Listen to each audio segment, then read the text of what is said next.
In the U.S. state of Indiana, polls in the Republican and Democratic primaries have just closed, with the vote counting underway now. Donald Trump is leading with a staggering 55% for the Republicans, while Hillary Clinton has a 15% lead on her Democratic rival, Bernie Sanders. Meanwhile, American pop culture has been using the Republican frontrunner's campaign slogan in a less than flattering way. Take a look.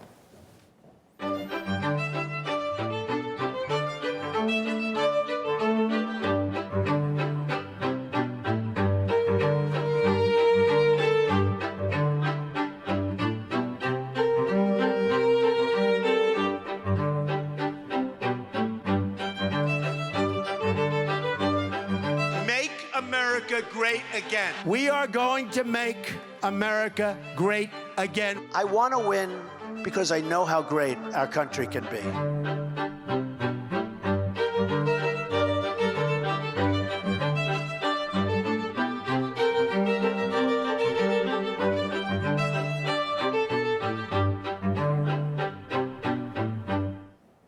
Well, for more on this, we're joined live by RT America's Ed Schultz. Ed, thanks for being with us here on RT International. Interesting race so far. Obviously, the creators of that show knew what they were doing when they put that line in the show. What do you think their goal was in making this connection? Well, I think they're trying to depict Donald Trump for who he is. He is so totally different from, he's not your quintessential politician. He's not even a politician. He's never held public office before. And here he is on the cusp of getting the Republican nomination to possibly be the next president of the United States. We are living in some strange political times in this country. I think that Trump certainly has more of a connection to the contemporary way of maneuvering through the populace than other candidates, and I think he's proven that with victory after victory. He's well on his way tonight to a sweeping win in the state of Indiana, and it's very interesting because Indiana is many times considered the Texas of the North. It is so conservative, and there have been questions about just how conservative Donald Trump would be. Well, he's mopping the floor tonight with the competition, and it's been a day of desperation and insults for Ted Cruz. So this may be the end of the line for Ted Cruz. Trump has said that if he wins in Indiana tonight, it's over. So we'll see how it goes, but there is no question that Trump is the man of the hour again. And, of course, leaving the Ohio governor, John Kasich, in the dust again, who has only won one state, and that was his state of Ohio. So it's all Trump in Indiana tonight. That's what it looks like. So it's been said that Trump didn't even need to win. He could almost get a zero in Indiana and still have a path to victory. But with this win, especially with such wide margins, he's expected to basically seal the deal here. Let's look at the other two candidates, Cruz and Kasich. Well, they actually teamed up supposedly in Indiana in hopes of keeping Trump from another win. Was this a good move on their part, or did this just fall apart? I think it was a terrible move, and I think it was perceived by the voters that this was another inside Washington deal to derail someone who is an outsider. And Sean, all of the folks that I have talked to, the political operatives at Indiana, they wanted something different. They wanted something outside Washington. And the number one issue in many of the exit polls that are showing up tonight, the number one issue is the economy.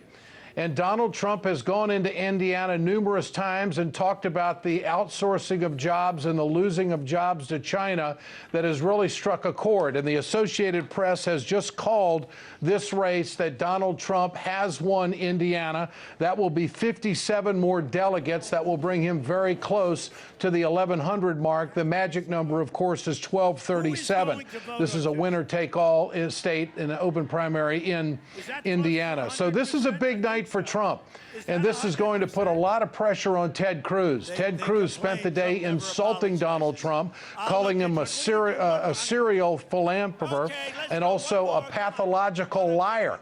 Now, that's been as direct and as derogatory as this campaign against Donald Trump has been from the standpoint of Ted Cruz. So it was almost as if Ted Cruz wanted one final thing to say about Donald Trump while people were still paying attention to him. So it's very interesting. It's a big move and a big win tonight for Donald Trump. 57 more delegates go into his camp. Right, which seems that now the path is closed off to the other Republican players. Now, if you look at the Republican Party, the establishment itself, there's no secret that they have been publicly against Trump winning the nomination. Now, once we get to the Republican convention, we've heard a lot of talk about a contested convention. It looks like Trump might actually win the delegates outright. What other options do the Republicans have left to keep Trump from getting the nomination? Well, it would be really surprising at this point if Donald Trump does not get the nomination on the first ballot at the convention. There are still some Western states, especially California, that has to vote in the Republican primary, and that's definitely going to put, I think, Donald Trump over the top. So he may get that number 1237 before the convention. If he doesn't, it would have to be a massive revolt by the Republican establishment. It would, Trump's ego would come into play. They would be disregarding millions of people who have voted for Donald Trump to the number which is closing in on 11 million people, more so than what we saw at this time for John McCain back in 2008 and Mitt Romney as well in 2012. I just don't think that the Republican Party is willing to blow up their entire infrastructure because they don't accept Donald Trump. I just don't see that happening, although there's a lot of rhetoric being thrown around between John Kasich and Ted Cruz.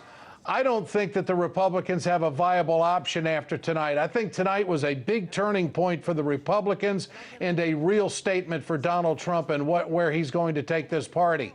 And I do believe that he can bring the Republicans together because of the dislike that many Republicans, whether they be moderate, conservative, or right-wing, they can't stand Hillary Clinton. And so they're going to work with what they have to work with, and that, of course, is Donald Trump. And the big thing here, Sean, is that the Republicans want the White House because of the Supreme Court. The next president of the United States is going to be appointing possibly up to 3 judges over the next 4 years. Probably 2, but possibly 3. This, of course, would swing the court for years to come in a conservative direction.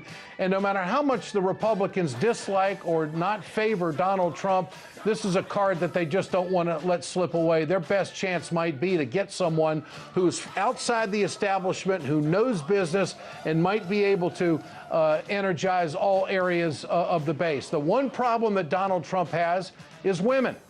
He polls at 30% for women across the board, and that's something that they're really going to have to be concerned with. Well, Ed, you bring up a good point about the likability factor. So many people dislike Donald Trump, not just in the Republican establishment, but if you go to that middle group and if you leave the base, of course. But then on the Democratic side, also, not too many people are happy with the presumptive frontrunner Hillary Clinton as well. Do you think that the system reflects the voice of the people, or is it too rigged by the establishment? Well, everybody knew the rules on both sides going into this election season. The case that Bernie Sanders is going to try to bring to the convention is that the superdelegates had already made decisions before the voting started. Now, if Hillary Clinton wins tonight in Indiana, this is going to be a big statement. This is one I think that Bernie Sanders had to win or at least come very, very close. And the early return shows that she's up by a pretty good percentage right now. But the western part of Indiana, which is going to be very big, I think play in this still has to be counted. And so we really don't know. But I think it's a big night for Bernie Sanders. He's got to win. What he wants to do is go to the convention. He's hoping to win Oregon. He's hoping to make a big play and possibly win California, go to the convention with street cred, and turn to these superdelegates and say, I won your state. You need to go with me and follow your constituents. That's one of the big plays he's going to make. He's also going to try to make sure that the superdelegate system is thrown out for the next election, that it will give grassroots efforts an opportunity to thrive in the Democratic Party. I think he's also going to try to drive the agenda, $15 an hour minimum wage, universal health care, also dealing with breaking up the banks on Wall Street. and doing something about our criminal justice system. So those are the big concerns that Bernie Sanders has going into the convention, and of course, making sure that college tuition is free at state universities across the country, which Hillary Clinton has already adopted. So it's going to be a very interesting platform. Interesting indeed. And you're the man who I really wanted to talk to about this subject. It's going to be very interesting to watch this whole thing play out, especially when we get to the general election. Ed Schultz from RT America, thanks for being with us here on RT International.